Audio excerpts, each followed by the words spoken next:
Jacinthe Harel, est-ce que toi qui es blonde un peu moins pulpeuse, je dois l'avouer, que Sydney Sweeney, mais êtes-vous toutes les deux descendantes de Adolf Hitler?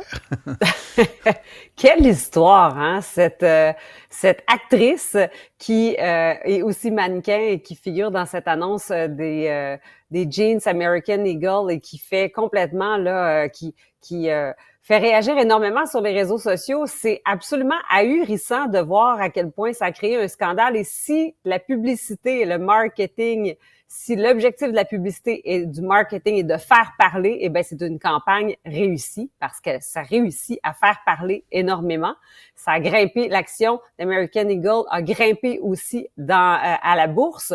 Maintenant, je comprends pas ce qui se passe avec ça. C'est une superbe belle fille selon mes critères de beauté. Les critères de beauté sont personnels, sont individuels à chacun.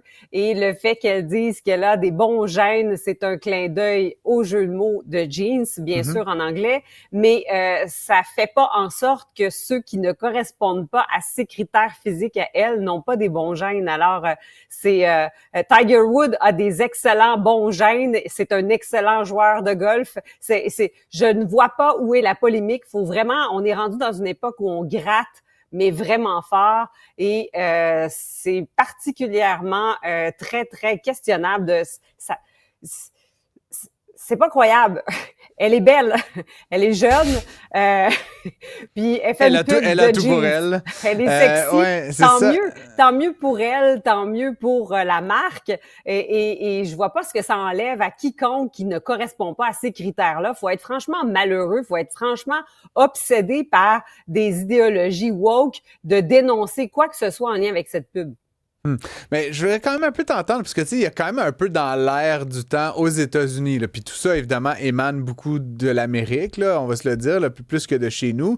Il y a quand même un peu dans l'air du temps, tu sais, Donald Trump qui déporte des immigrants avec des policiers non identifiés, qui enlève là, ce qu'on appelle le due process, là, c'est-à-dire le droit d'être même entendu par un juge avant d'être mis dans un bateau, un avion. Tu sais, il y a comme un air, parfois, un peu malodorant là, aux États-Unis actuellement.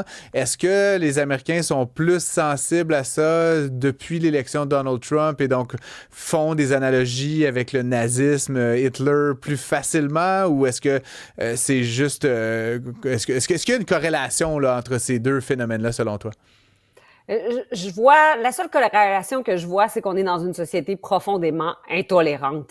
On se dit ouvert et tolérant, on ne l'est plus. Est-ce que ça aurait fait la même polémique si elle avait été rousse? Si elle avait été brunette, d'ailleurs, je pense que naturellement, c'est une brunette qui se teint en blond, pareil, tout comme je le fais. Est-ce que si ça avait été une rouquine ou une brunette, on aurait utilisé des termes aussi durs que ça à son endroit ou à l'endroit de la pub? On est vraiment dans une ère de grande intolérance.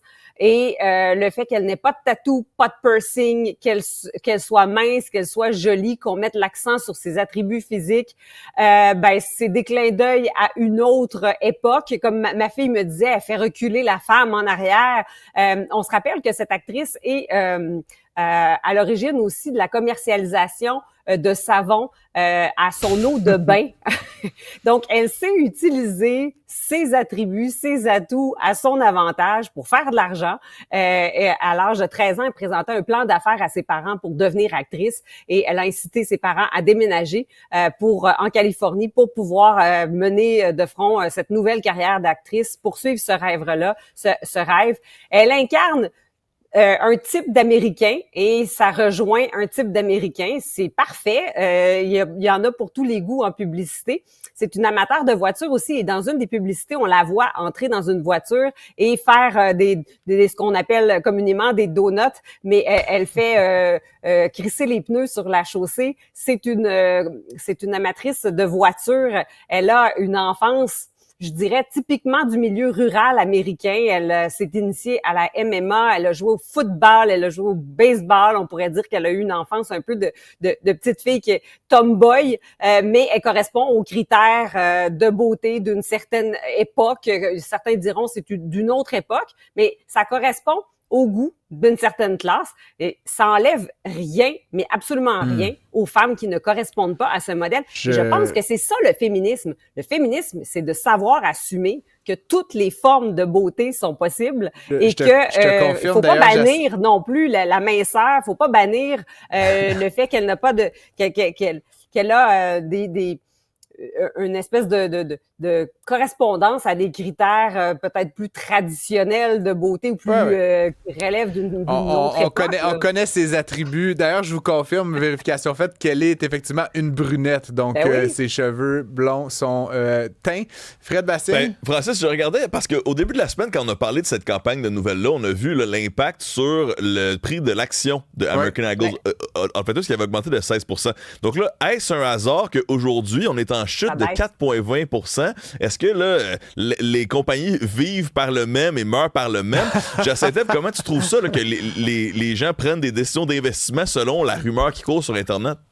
Ben oui, il y a des appels au boycott en ce moment. Alors, c'est sûr que ça fait chuter un peu le cours du titre à la bourse. Je pense que ça sera quand même marginal. J'ai l'impression que on est dans une espèce de phénomène où certains embarqueront dans ce mouvement de boycott. Il reste que si on regarde l'ensemble des pubs, là, parce que c'est décliné en différentes publicités, mais si on regarde l'ensemble des pubs, il y a plein de clins d'œil, notamment à son amour pour l'automobile. Elle a notamment, elle a acheté une Ford Bronco 1969 et une Ford Mustang 1965 qu'elle a complètement restaurée. C'est une fille qui tripe sur tout ce qui touche un peu la ruralité de l'Américain moyen. Et en ce sens-là, ben si American Eagle a choisi de rejoindre cette strate importante des Américains, ben grand bien leur face. Sinon, en quelques minutes, Jacinthe, bon, il y a cette affaire-là dans... j'oublie toujours le nom de la circonscription... Battle River Crowfoot, est-ce que c'est bien ça? Où se présente évidemment Pierre Poilievre et une pléthore d'autres candidats, certains légitimes, mais évidemment, de mémoire, on est rendu à plus de 200 candidats, là, pas fictifs, mais en tout cas qui sont mis de l'avant par cette initiative qu'on appelle The Longest Ballot. Il y a eu des nouvelles informations dans ce dossier. Qu'est-ce que tu fais de toute cette affaire, de toi personnellement? Ben ce sont 209 candidats qui se présentent dans la circonscription où Pierre Poilievre sera en élection, dans cette élection partielle. C'est quand même particulier que ça lui arrive à deux reprises. On dit que le mouvement vise à dénoncer les irrégularités de notre système et le fait que il y a des disproportionnalités dans les résultats du nombre de sièges par rapport au vote populaire. Bien sûr, on peut dénoncer ça, on peut le faire de cette façon-là, mais quand cette façon-là suit le même ou traque le même candidat aux élections, dans ce cas-ci, c'est Pierre Poilievre qui en est pour une deuxième fois consécutive victime de ça. Ben ça a donné le résultat que maintenant, ben les électeurs de sa circonscription devront écrire le nom du candidat pour qu'il vote plutôt que de cocher. C'est la manière avec laquelle on a essayé de compenser pour un bulletin de vote qui serait beaucoup trop long, beaucoup trop volumineux. En même temps, on ne permet pas d'écrire le nom du parti politique, donc ça devra vraiment être le nom du candidat qui sera inscrit sur le bulletin de vote. J'ai l'impression qu'on pénalise quand même certaines populations, certains électeurs qui n'auront peut-être pas le sens politique assez aiguisé pour bien écrire le nom. On dit qu'on va accepter les fautes, mais on semble essayer de pallier à une problématique, mais la problématique de fond, c'est de cesser ces manifestations qui viennent miner un peu le processus électoral, du moins en ce qui concerne cette élection partielle. Penses-tu que cela pourrait faire en sorte que M. Poilievre ne soit pas élu finalement? Ou est-ce que, parce qu'on rappelle que c'était quand même un comté où le conservateur dominait là, de mémoire à près de 80% des votes là, lors de la dernière élection générale. Est-ce que tout ça remet en question, est-ce que tu crois qu'il y a des probabilités non nulles qu'il ne soit pas élu?